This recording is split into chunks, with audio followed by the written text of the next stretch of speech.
ये हर भारतीय के सपनों को पूरा करने वाला बजट है। हमने कई सेक्टर्स युवाओं के लिए खोल दिए हैं। सामान्य नागरिक विकसित भारत के मिशन को ड्राइव करने वाला है। ये बजट एक फोर्स मल्टीप्लायर है। ये बजट सेविंग्स को बढ़ाएगा,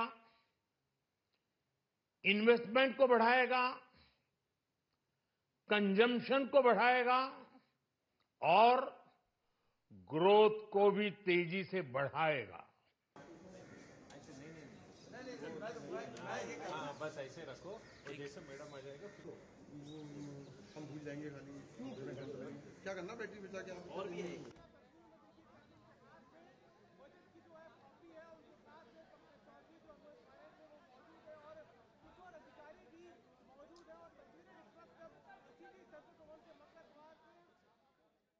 इस बजट में रिफॉर्म की दिशा में महत्वपूर्ण कदम उठाए गए हैं।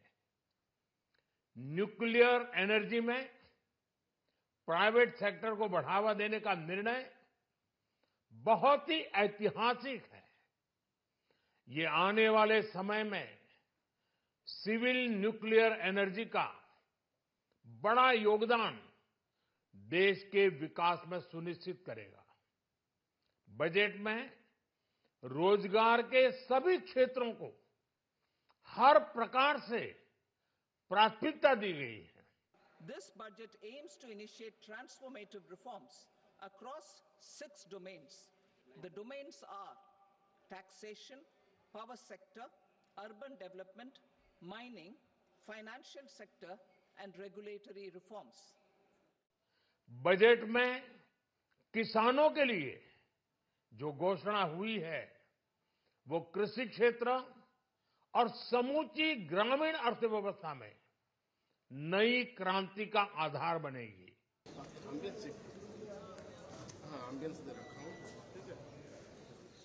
So if you have a salary, you may be paying less tax. But the important question is, what happens if you don't have a salary?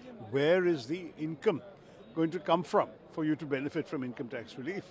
You actually need jobs. Unemployment was not mentioned by the finance minister in her speech. And the generation of jobs becomes vital because in our country, not only do we have record unemployment, but youth unemployment is particularly grim at the moment. We have the world record in youth unemployment and in college educated unemployed. So what is the method to generate jobs for these people?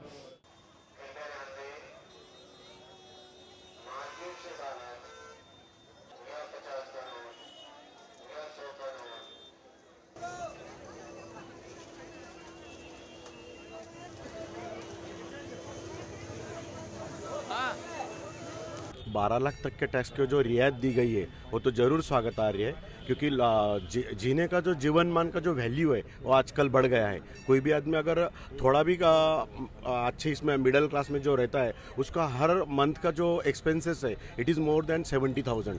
तो 70,000 तो expenses में निकल जाएंगे, बचेंगे 30,000 रुपये। वो तो अपने फ्यूचर के लिए प्लान करेगा। तो दिस इज एक्सेप्टेबल है, बहुत अच्छा है। मुझे लगता है कि बजट बहुत बढ़िया निकाला है, मिडिल क्लास के लिए खास करके बहुत बढ़िया बजट निकाला है। और इसके अलावा जो मेडिसिन पर टैक्स कम हुआ है वो भी काफ़ी बढ़िया है और कैंसर सेंटर्स वगैरह भी काफ़ी अच्छे खुल गए हैं। ओवरऑल बहुत बढ़िया बजट रहा।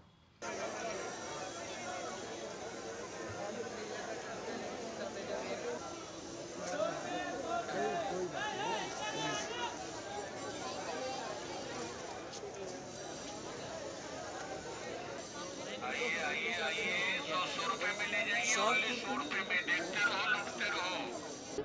And given that investment focus, massive push on infrastructure, there is a focus on working with the states in a collaborative manner through incentivization and other methods, plus this consumption boost.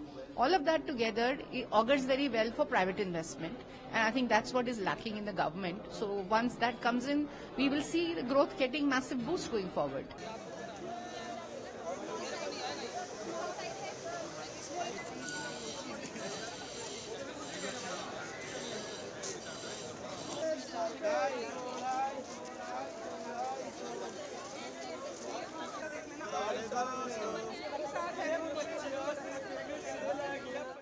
When the consumption increases, the stock market companies which work in the consumption areas like television or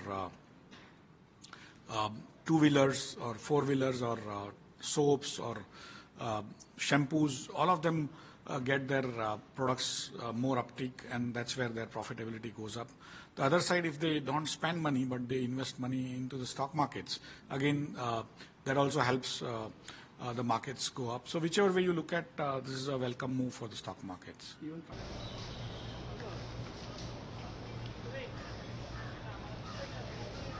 लगा तुम पहले ये machine लगा